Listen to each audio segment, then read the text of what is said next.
హల్లెలూయా హల్లెలూయా. దేవుడు ఇచ్చినటువంటి అవకాశం గ్రీటింగ్ కాబట్టి చిన్న మాట చెప్పి నేను ముగిస్తాను. యెహోషువ గ్రంథములో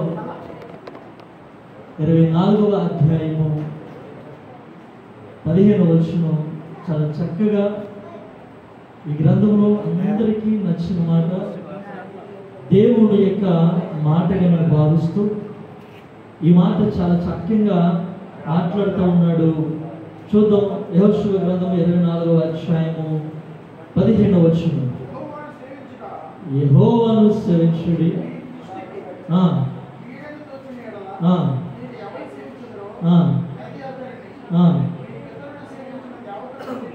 నీ పితరులు సేవించిన దేవతలు మీరు సేవించుదురో,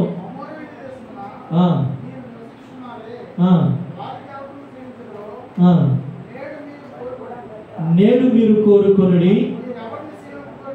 మీరు ఎవరిని సేవించుదురో. ఇక్కడ చాలా జాగ్రత్తగా గమనించండి.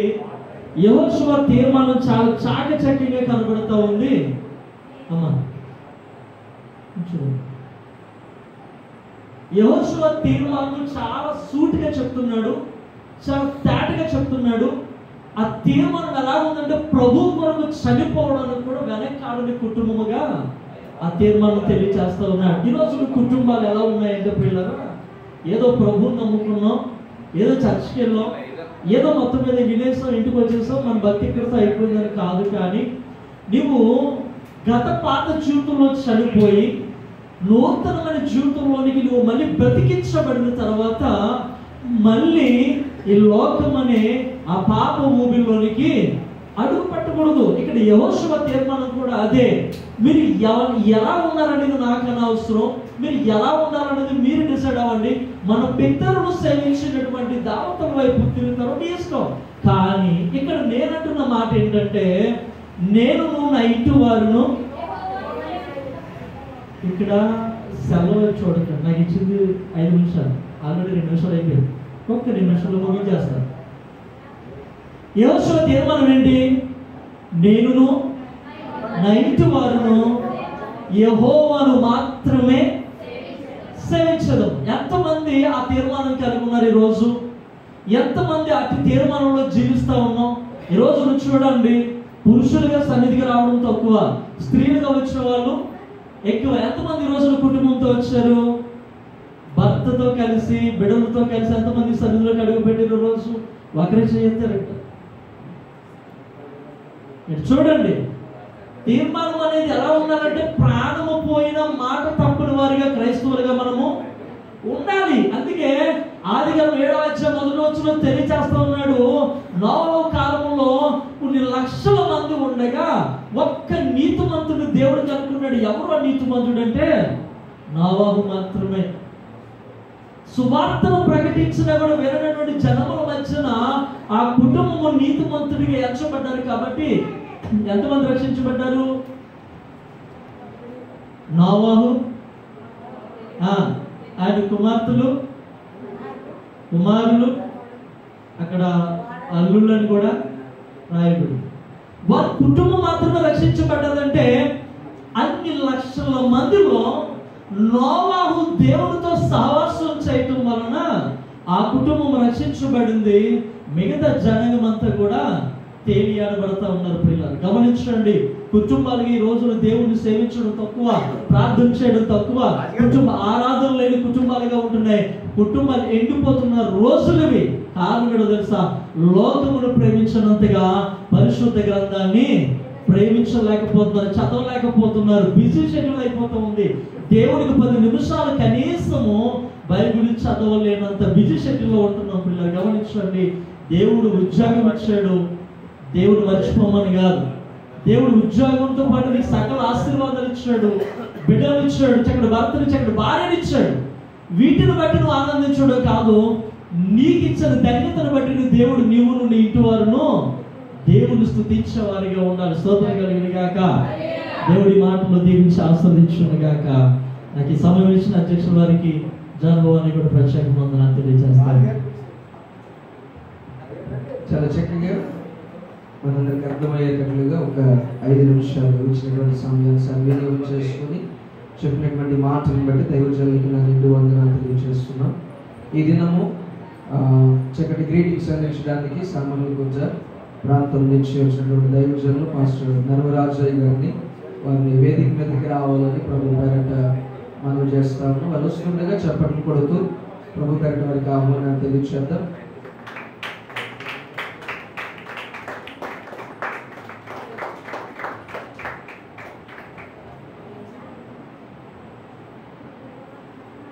ఈ సమయంలో నాగేశ్వర్ గారు ఒక ప్రత్యేకమైన పాట పాడాలని వారిని ప్రేమపూర్వకంగా ఆహ్వానాన్ని తెలియజేస్తా ఉన్నాను.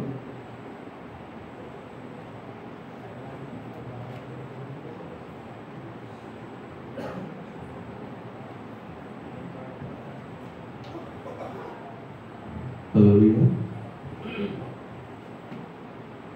Hallelujah. Hallelujah. Hallelujah.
పాట పాడి వినిపించిన బ్రదర్ గారికి ప్రత్యేకమైన వందనాలు. ఈ సమయంలో వాకులపూడి ప్రాంతంలో పరిచయం జరిగిస్తున్న మరొక దైవజనులు ప్రకాష్ అయ్య గారు వారి కూడా ఒక 5 నిమిషాలు గ్రీటింగ్ అందించవలసిందిగా సమయం వారికి అప్పగిస్తా ఉన్నాను.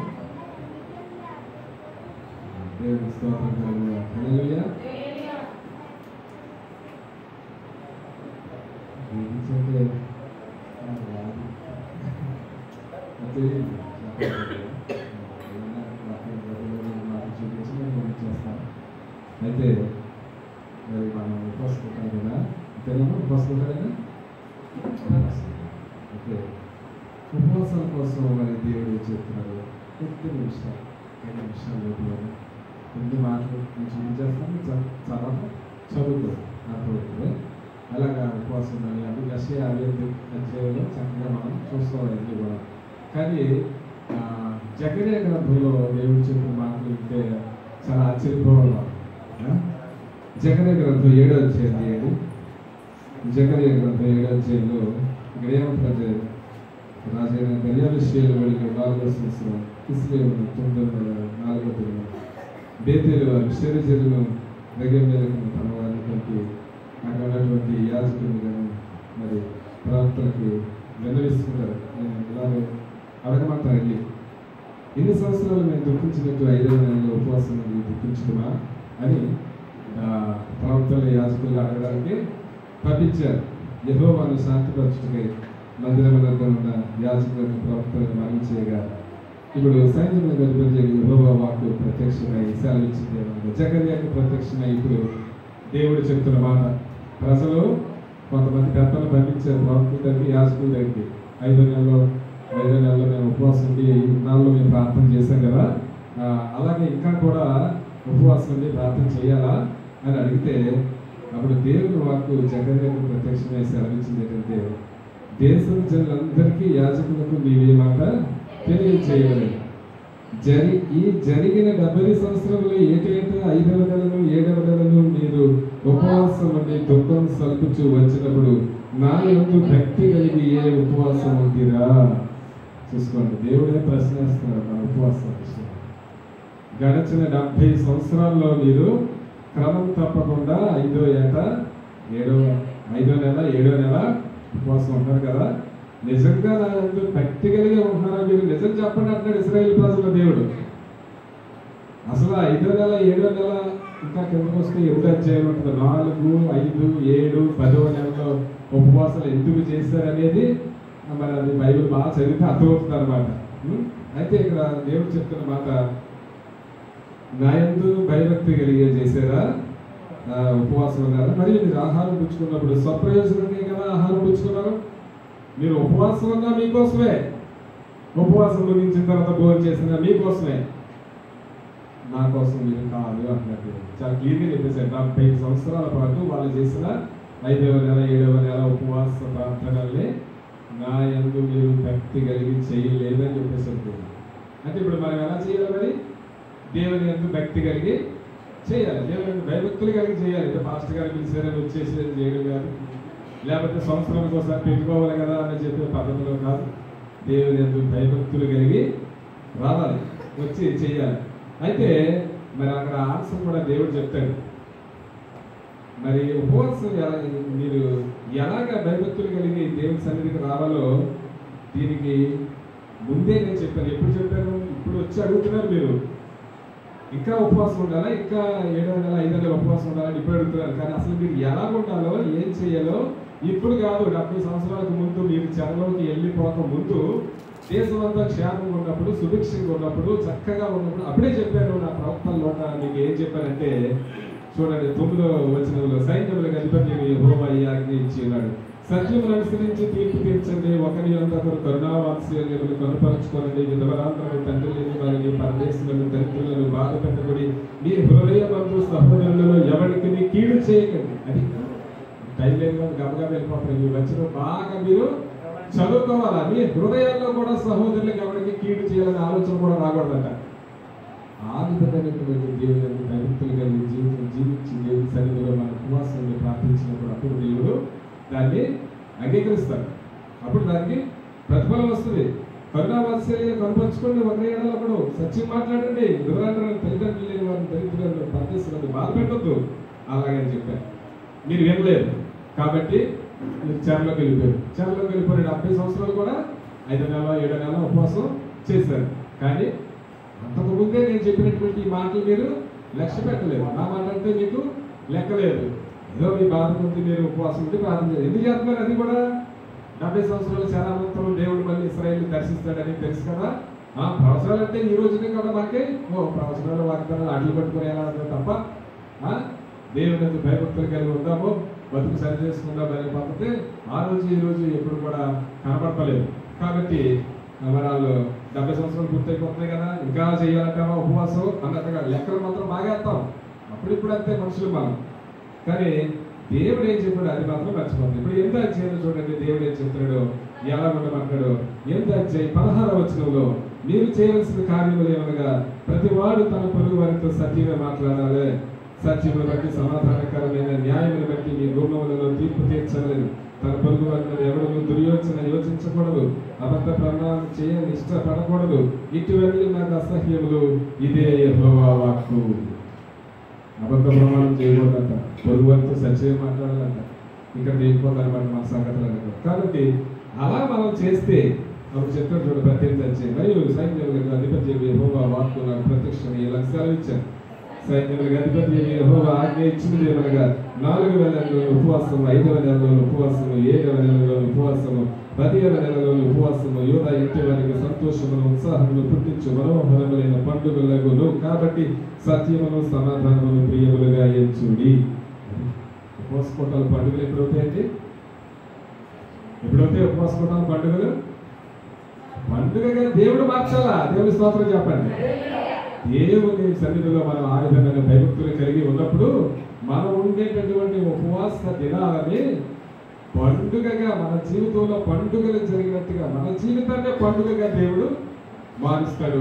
కాబట్టి జగన్ ఏడాది మనం చూసిన వచనాలు కానీ విద్యార్థులు చూసిన వచనాలు కానీ మనం బాగా ధ్యానం చేసుకొని ఆ విధంగా దేవుడు కోరినటువంటి దేవత్వం, భక్తి జీవితం, భయభక్తులు కలిగి ఉండి దేవుని సన్నిధికి వచ్చినప్పుడు చక్కగా ఈ ఉపవాస కోటాలు మనకి పండుగలే అన్నాడు కదా. ఇంకేమన్నా మనోహరమైన పండుగలు. కాబట్టి మన ఆధారంగా ఉండాలంటే దేవుని సన్నిధిలో అటువంటి విధంగా ఉపవాస కోటాల్లో ఉండి మనం మన దేవుని దీవెన పొందుకోవాలని ఇంకా రానున్నా ఈ రోజుతో కలిపి ఇంకా 2 రోజులు 5 రోజులు కదా చక్కగా మీరు మరి ఆ విధంగా దేవుని సన్నిధిలో దీవించుకోవాలని కోరుతూ నా మాటలు తీసుకుని నాకు సంబంధించిన అధ్యక్షుల వరకు హృదయపూర్వకం దేవునికి మహిమ కలుగుగాక. హల్లెలూయా. 2 చేతులు పైకి చెప్తూ హల్లెలూయా, చెప్తూ హల్లెలూయా. చాలా చక్కని మాటలు తెలియపరిచిన దైవజనులు ప్రకాష్ గారికి ప్రత్యేకంగా వందనాలు. ఉపవాసమును గురించినటువంటి విధానము అది తెలుసుకోగలిగితే మన జీవితంలో మనం ప్రభు ఎదుట యథార్థమైనటువంటి ఉపవాసాన్ని మనం చేయగలుగుతాం. ఆమేన్, ఆమేన్. ఈ సమయంలో సామర్లకోట ప్రాంతం నుండి వచ్చినటువంటి దైవజనులు భుజబాబు గారి యొక్క ఆహ్వానం మేరకు మన మధ్యలో వచ్చిన దైవజనులు రాజయ్య గారు వారి ఈరోజు మన మధ్యలో ఉండడం చాలా ఆశీర్వాదం. వారికి ఖాళీ లేదు, కానీ అయినప్పటికీ కూడా సంఘం యొక్క దైవజనుని మాట తీయక వారు వచ్చిన విధానం బట్టి సంఘపక్షముగా వారికి వందనాలు తెలియజేస్తూ సమయంలో వారు కూడా వచ్చి కొన్ని మాటలు తెలియపరచవలసిందిగా ప్రభు బయట వారికి ఆహ్వానాన్ని తెలియజేస్తూ ఉంటారు. మనకి వైపు కలుగుగాక. హల్లెలూయా. యెహోవా ఈరే ప్రార్థన మధ్య నిర్వహించు ఉపవాస మనోహర పండుగలలో మరి ఈ రాత్రి 2వ దినం కూడా 3 రోజులు దేవునామానికి మహిమ కలుగుగాక. మరి ఈ 2వ రాత్రి మీతో మేము మాతో మీరు కలిసి ఈ స్థలంలో దేవుని ఆరాధించడానికి దేవుడు ఇచ్చినటువంటి అవకాశం బట్టి దేవాలయాన్ని చూపిస్తున్నారు. మేము పరిస్థితులు వేదిక మీద ఉన్న దైవజనులకి, అలాగే కింద ఉన్నటువంటి దైవజనులకి, సంఘానికి, అలాగే గ్రామంతో ఆహ్వానించినటువంటి స్థానిక దైవజనులు భుజబాబు గారికి, పాస్టర్ గారికి ప్రత్యేకమైన వందనాలు. మరి ఈ ఉపవాస కూడికలలో ఒక వాక్యము పైన ఒక మాటను రాశారు. ఉపవాసము సంతోషమును ఉత్సాహమును పుట్టించు మనోహరమైన పండుగలను అని ఆ మాటను తెలియజేశారు. రోమ పత్రికలో పౌలు గారు ఒక మాట తెలియజేస్తారు. 15వ అధ్యాయము ఇక్కడికి వచ్చిన తర్వాత మాట గుర్తుకు వచ్చింది. 15వ అధ్యాయము 13వ వచనాన్ని ఒకసారి చూస్తే, ఈ ఉపవాస ప్రార్థనలు అయ్యేలోపు అంటే ఇంచుమించు ఈ వారం అంతా కూడా దేవుని సన్నిధానంలో మీరందరూ కలిసి ఇటు రీతిగా సంఘాన్ని బలపరచడానికి, సంఘంలో మనము బలపరచబడడానికి దేవుడు ఇచ్చిన గొప్ప అవకాశం అని నేను భావిస్తున్నాను. ఒక మాట ఉంది, ఆ మాట చెప్పి ముగించి మరి దైవజనులకి ఒక మాట తెలియజేసి రెండు మాటలు అధ్యక్షుడు ఇస్తారు. కాగా మీరు పరిశుద్ధాత్మ శక్తి పొంది విస్తారముగా నిరీక్షణ గలవారగుటకు నిరీక్షణకర్తయగు దేవుడు శ్వాసము ద్వారా సమస్త ఆనందముతోనూ సమాధానముతోనూ మిమ్మల్ని నింపును గాక. హల్లెలూయా. ఈ ఉపవాస పండుగలు దేనికి, అదే కూడికలు దేనికి, ఆత్మీయ కూడికలు దేనికి అంటే విశ్వాసములు బలపడడానికి, అలాగే కనీసం ఈ ఉపవాస ప్రార్థనలు అయ్యేలోపు ఒక ఆత్మనైనను ఈ స్థలంలో నశించిపోతున్నటువంటి వారిని ఒకరైనా రక్షించేటువంటి రీతిగా మరి ఈ కూడికలు ఉండాలని నేను కోరుకుంటున్నాను. అంతేకాదు దైవజనుడికి ఇచ్చిన భారం మరి ఎంతో ప్రయాసపడి వారు ఉదయం కూడా మరి సామలకి వచ్చి మరి మందిరానికి మీటింగ్స్ కావాల్సిన వస్తువులు తీసుకొచ్చినప్పుడు వారు ఎంతో ప్రయాసపడి ఎంతో భారం కలిగి, ముఖ్యంగా జీవజల ఫెలోషిప్లో వారు కూడా మరి ఒక వన్ ఆఫ్ ది మెంబర్గా ఉంటూ పాస్టర్గా సేవ జరిగిస్తున్నారు. ఒక మంచి దర్శనం కలిగి, మంచి ఉద్దేశం కలిగి మరి ఇటు కూడికల ద్వారా సంఘాన్ని బలపరచాలని వారికి ఇచ్చినటువంటి దేవుడు ఇచ్చిన తలంపును బట్టి వారిని అభినందిస్తున్నాను. మరి మా సాహసం తరఫున, మా కుటుంబం తరఫున, సంఘం తరఫున వారిని, వారి యొక్క పరిచర్యను, ఈ కూడికలను దేవాది దేవుడు దీవించి ఆస్వాదించి నడిపించును గాక. మరి వారికి ఇచ్చిన భారాన్ని బట్టి దేవుడు సమస్తమును వారి అవసరాలన్నిటిని కూడా మరి రాబోయేటువంటి దినంలో తీర్చి నడిపించును గాక. మరి దేవుని చిత్తం అయితే మరొక రోజు సంఘంతోనూ అలాగే మేము కలిసి ఈ స్థలంలో మరొక రోజు ఉండడానికి మేము ఉంటామనే విషయాన్ని వారికి తెలియజేస్తున్నాం. మాకు ఇచ్చిన సమయాన్ని బట్టి అధ్యక్షుడి గారికి, పాస్టర్ గారికి వందనాలు తెలియజేసే సమయం వారికి అప్పగిస్తున్నాం.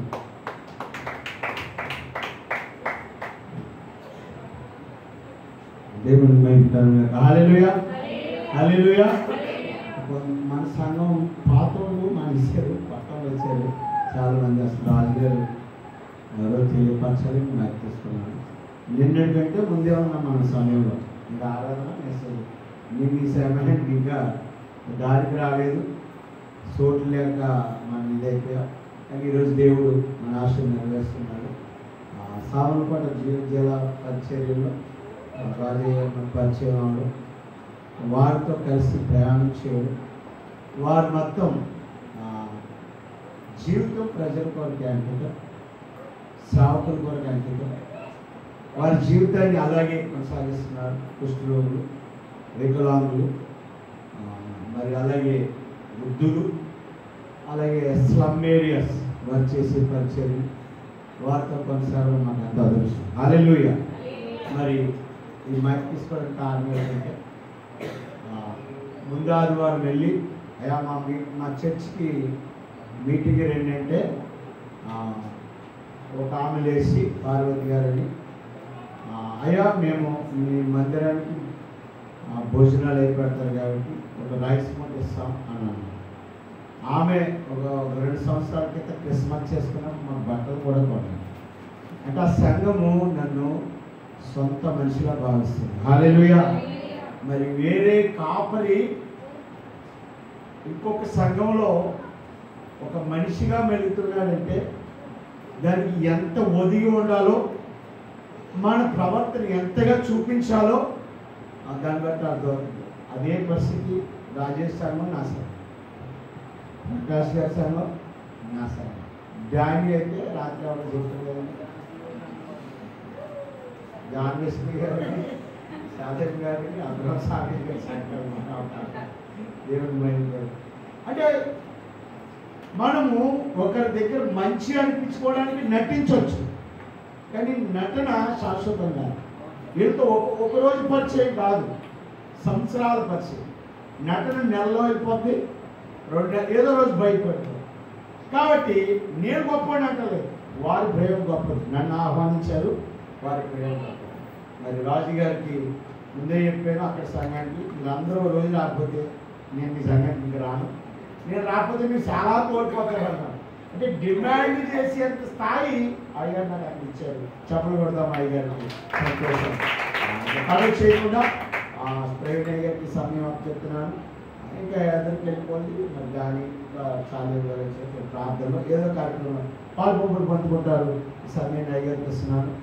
మరి ధర్మవరం నుంచి ఆటో రావాలి, పక్కానే బయలుదేరి చాలా ఈ సమయంలో సమయాన్ని వ్యక్తం చేయకుండా కొన్ని నిమిషాలు ప్రభు సన్నిధిలో ఆరాధనలోనికి మనం వెళ్ళిపోతాం. వాకల్పూడి ప్రాంతంలో పరిచర్య జరిగిస్తున్న దైవజనులు రాజేష్ పాస్టర్ గారు ఆరాధనలో నడిపిస్తారు. అందరూ కూడా లేచి నిలబడదా, ప్రతి ఒక్కరు లేచి నిలబడి కొద్ది నిమిషాలు ప్రభు సన్నిధిలో కళ్ళు మూసుకొని ఎవరి వైపు చూడకుండా ఈ రెండో రోజు ఉపవాస ప్రార్థన కొరకై దేవుని సన్నిధిలో ప్రార్థన చేద్దాం, దేవుని స్తుతిస్తూ ఆరాధిద్దాం.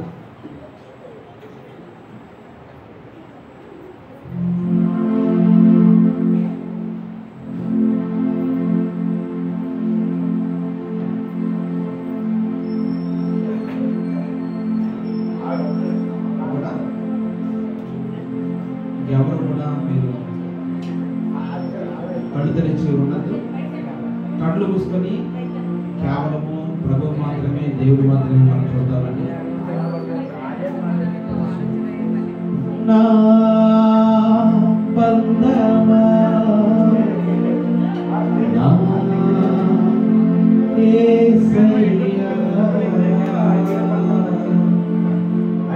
నా బంధమా నా యేసయ్యా,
విధానం, ఆయన కృప చూపించిన విధానం, ఆయన సంరక్షిస్తున్న విధానం, ఏమిచ్చి ఆయన రుణము తెచ్చుకున్నాము, ఏమిచ్చి మనము ఆయనని కొనియాడగలము. విరిగి నలిగిన హృదయంతోనే కదా, ఆత్మతో సత్యముతోనే కదా. నీకు ఏమిచ్చినా ఆయన సంతోషపడతాడు. నీకు ఏ విధంగా ఆరాధన చేస్తే ఆయన ఆనందిస్తాడు. నీ హృదయంలో, నీ అంతరంగంలో నిండిన దుఃఖము, బాధ మనసుల దగ్గర చెప్పుకుని ఏడో కాదు, దేవుని సన్నిధిలో కన్నీరు ఇస్తే ఖచ్చితంగా ఆ కన్నీరుకు ప్రతిఫలంగా చక్కటి పంటను పోయగలుగుతాం.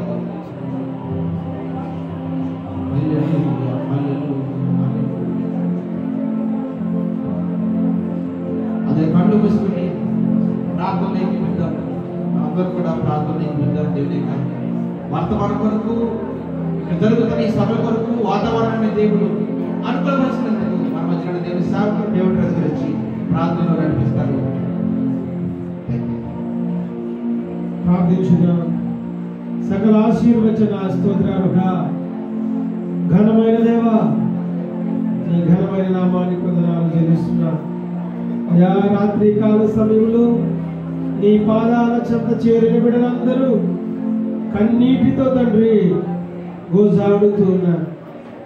మార్పు లేని మా జీవితాలను మార్చడానికి దివి నుండి భూమికి దిగిన దేవుడు ప్రభువా, ఈ లోక సంబంధమైన ఆలోచనలతో మా జీవితాలు గడుస్తూ ఉన్నాయి. పితృ పారంపర్య ఆచారములతో మా జీవితాలు ముందుకు కొనసాగుతున్నాయి. నిన్ను నమ్మిన బిడ్డలుగా తండ్రి ప్రభువా, అనేక మంది శతాలతో నిలవలేకపోతున్నారు. నీ వాక్యము ద్వారా కడగబడి, నీ వాక్యాన్ని హృదయంలో ఉంచుకొని నీ కొరకు బ్రతకగలిగే భాగ్యములందరికీ దయచేయండి నాయన. నీ దేవ సేవకులు 7 రోజుల పాటు తలపెట్టినటువంటి ఈ యొక్క కూడికలలో అనేక మంది జీవితాల్లో మార్పును తీసుకురావాలని కోరుకుంటున్నాను. ప్రభువా, మాలో ఉన్నటువంటి దుర్నీతిని విడిచిపెట్టి, మాలో ఉన్నటువంటి దురాశను విడిచిపెట్టి, మాలో ఉన్నటువంటి సకల విధమైనటువంటి తండ్రి ప్రభువా దుర్నీతిని విడిచిపెట్టి నీ కొరకు బ్రతికే భాగ్యాన్ని ఇవ్వండి నాయన. ప్రభువా, ఈ కూడికల ద్వారా అనేక మంది బిడ్డల్లో స్వస్థతను, అనేక మంది మనస్సుల్లో మార్పును మేము కోరుకుంటున్నాం. ఇదిగో నీ వాక్యాన్ని విత్తుతున్నటువంటి దేని సేవకుని జ్ఞాపకం చేసుకుంటున్నాం. అనేక మందికి ఉపయోగకరమైనటువంటి చక్కని మాటలను దయచేయమని యేసు పరిశుద్ధ నామం ద్వారా ప్రార్థన వేడుకొంచున్నాము తండ్రి. ఆమేన్. కూర్చుందాం. ప్రతి ఒక్కరు కూడా కొంచెం ముందుకు వచ్చి సర్దుకుంటూ కూర్చోండి. కొంచెం ముందుకు రండి. ఇదంతా కూడా ఖాళీగా ఉంది. దేవునికి మహిమ కలుగును గాక. హల్లెలూయా. 2 చేతులు పైకి ఎత్తి చెప్తాం హల్లెలూయా. కొంతమంది ఎత్తట్లేదు. ఒకసారి అందరూ కలిసి, ఇంకా ఇక్కడ కూర్చున్న వాళ్ళు ఎత్తలేదు. అందరూ కలిసి 2 చేతులు పైకి ఎత్తి హల్లెలూయా, హల్లెలూయా. చాలా చక్కటి ఆరాధనలు నడిపించిన దైవజనులు రాజేష్ పాస్టర్ గారికి వందనాలు. ప్రార్థనలు నడిపించిన డేవిడ్ రాజయ్య గారికి కూడా నా నిండు వందనాలు. మరొక దైవజనులు సాల్మన్నయ్య గారికి నా వందనాలు. ఈ 2వ దిన వర్తమానం కొరకే సిద్ధపరచబడిన దైవజనులు, మన యొక్క స్థానిక దైవజనులు బుజ్జిబాబాయి గారు పిలిచినటువంటి ఆహ్వానము వారు మన్నించి, వారికి ఎన్ని పనులు ఉన్నప్పటికీ కూడా వారు ఈ దినము దేవుని వాక్యం అందించట కొరకై వారు మన మధ్యలోనికి వచ్చి ఉన్నారు.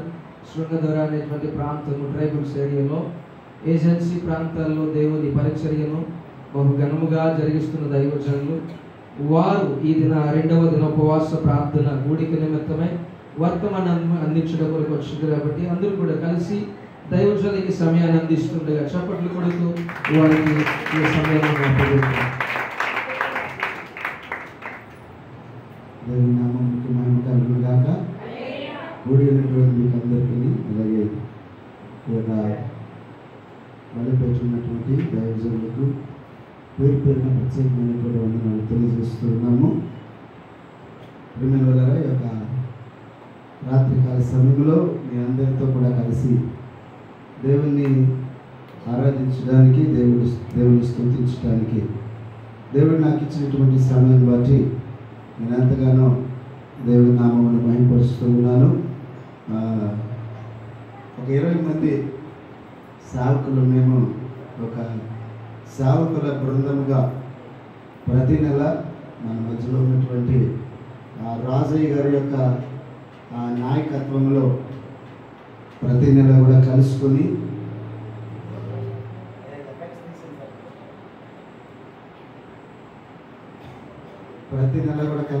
కలిసి అనేక విషయాలు, అంటే సంఘాల గురించి, దేవుడికి ఇచ్చినటువంటి సంఘ పరిచయాల నిమిత్తము అనేక విషయాలు ప్రార్థన చేయటంలో, అలాగనే నెలకు ఒక మారు గిరిజన ప్రాంతములలో సేవ లేనటువంటి అన్య ప్రాంతంలోకి వెళ్ళి దేవుని సువార్తను ప్రకటించడానికి గాను, అలాగనే రాజయ్య గారికి దేవుడు అప్పగించినటువంటి జేగులపాడులో ఉన్నటువంటి లెప్రసీ ప్రజల మధ్యలో పరిచర్య ప్రతి నెల జరుగుతూ ఉంది. అలాగే యానంలో డిసేబుల్డ్ వారి మధ్యలో పరిచర్య, సేవకుల పరిచర్య, వృద్ధుల పరిచర్య, ఇలాగ ఈ సేవకుల బృందం ఇటు రీతిగా దేవుని పరిచర్యలో సాగిపోవడానికి దేవుడు ఎంతగానో కృప చూపుతూ ఉన్నారు. దేవుని నామమునకు మహిమ కలుగును గాక. హల్లెలూయా. అయితే ఈ సేవకుల బృందంలో చీటీ నా మీద పడింది. నేను ఎక్స్పెక్ట్ చేయలేదు. ఈరోజు ఈ రాత్రికాల సమయంలో మీతో పాటు దేవుని ఆరాధించడానికి, కానీ రాజయ్య గారు, భుజబాబాయి గారు కలిపి 20 మంది సేవకుల బృందంలో చీట్లు వేసినప్పుడు చీటీ నా మీద పడిందనమాట. కనుక నేను సంతోషిస్తూ ఉన్నాను. విమెన్లరా భుజబాబాయి గారు అంటే ఈ కాల వ్యవధిలో మా సహవాసంలో